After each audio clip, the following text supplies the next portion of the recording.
Today we're going to talk about the listing title trick that all the top Etsy sellers use. And this has to do with your SEO. Now, if you're new here, my name's Dylan Jarvis. I'm an Etsy seller of 8 years. I've made over $1 million on the platform, but I also sell on Amazon and Shopify. And now we have a company of over 30 people, and we are teaching thousands of Etsy sellers how to scale their businesses. And we have over 2,000 amazing testimonials showing their results that you can check out over on the community tab here on our YouTube channel. SEO is something that we are known for teaching. This is a big part of why our students tend to see changes in their stats in about 3 to 4 weeks after making updates to their listings. Now, what you don't want to do is look to what all the best seller listings have in their titles and just copy that verbatim, because you'll notice a lot of the bestseller listings, or listings maybe that are ranking at the top of search, they are maybe lacking in modern day SEO strategies for Etsy, but they have simply cemented their position at the top of search results from having a high revenue history behind that listing or a high sales velocity that has just really cemented their position. Just because a listing has sold well in the past, it doesn't mean that their SEO is going to get you to the top of search results. Now remember, titles are about 10% of your SEO, but the concepts here translate into all the different areas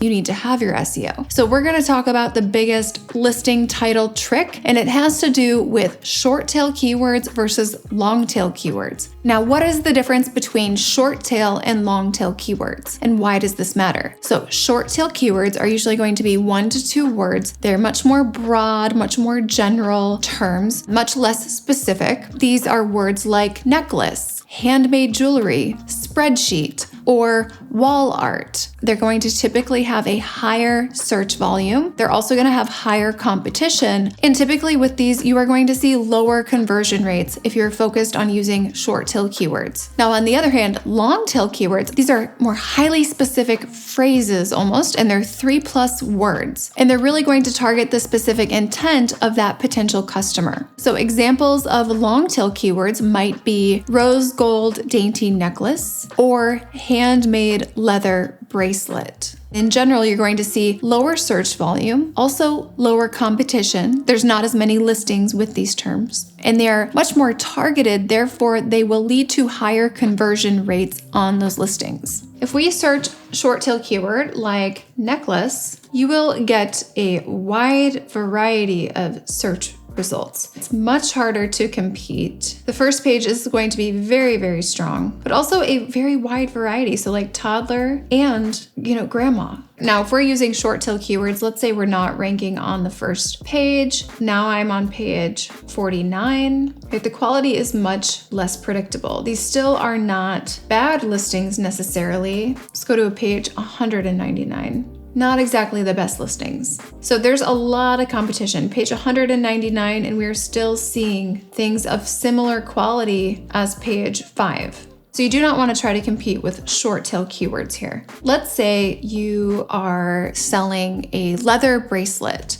See, much more focused. And the person searching for a leather bracelet, handmade, right? They know what they're looking for, and that buying intent is a lot stronger. The more specific, the more intentional that person was. Now let's talk a little bit about keyword stuffing. So if you have seen our most popular video, which is all about SEO in your titles, you will see that we focus on having a wide variety of long tail keywords in our title, and we structure it in a way where they overlap. And I'm going to show you the difference between keyword stuffing and then optimizing for long tail keywords. Very, very different strategies, very different results as well. So you can see this example, SEO really bad. Summer's heat, 12 millimeter, no one is searching this, right? Crystal necklace, bridal, pink, confetti, sparkle, AB, adjustable, the shop name, free shipping. Like no one is going to search probably a single one of these except for crystal necklace. This is keyword stuffing. You're stuffing, basically packing together all these short tail keywords. There's no structure. So what we want to do is have as many unique long tail keywords as possible. We don't want to be using all of the same keywords over and over and over. We want to have a wide variety so that you come up under as many search results as possible. Titles are 10% of your SEO, very small part, but this is a great way to illustrate the principles. Okay, so here's an example of a listing, polyester bleach t-shirt,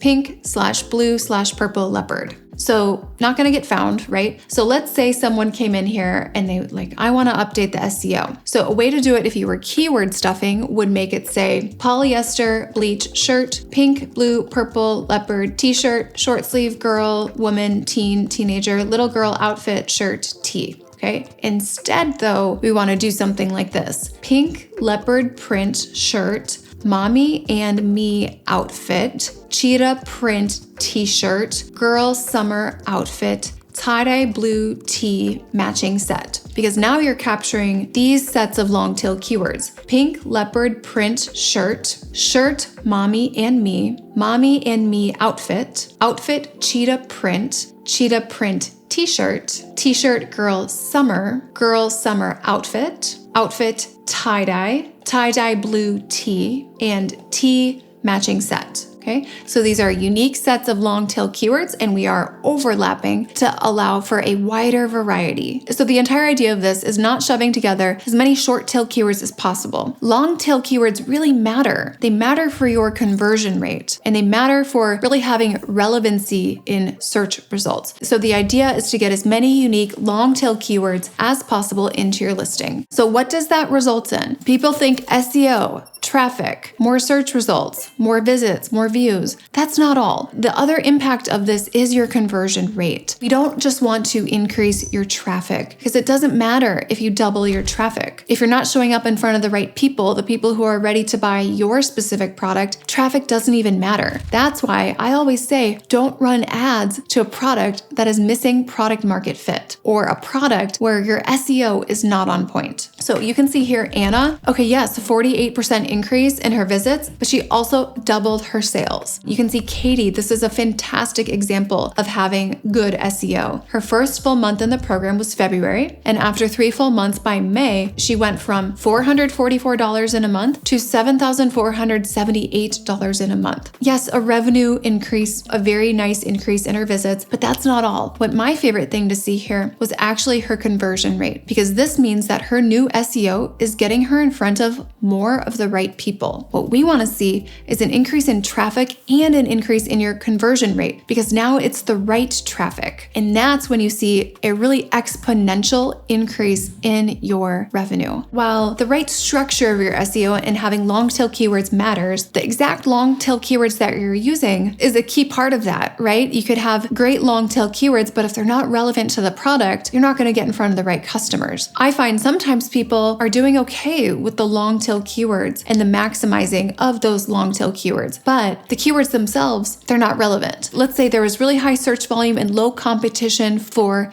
cat Halloween t-shirt.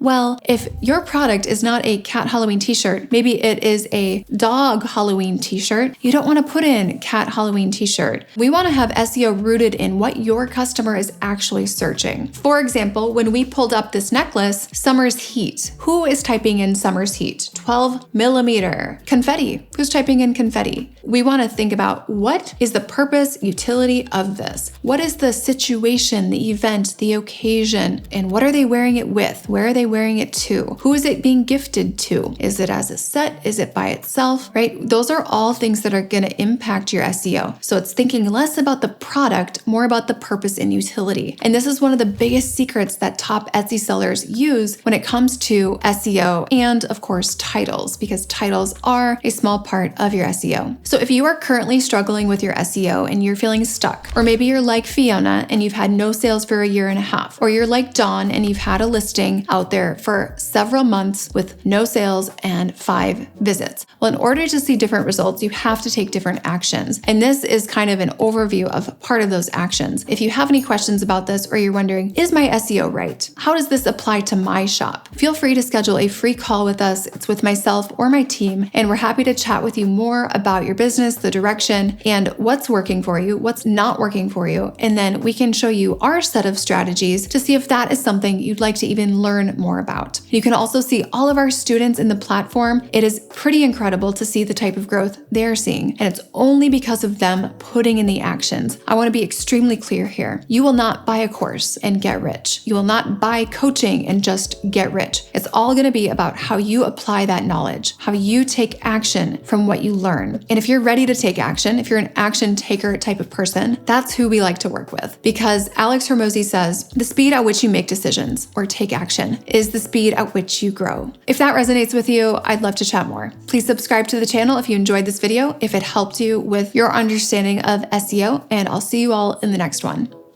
The month before I started the program, I made $696. The first month after joining the coaching program, I made $4,149, and that came from 133 orders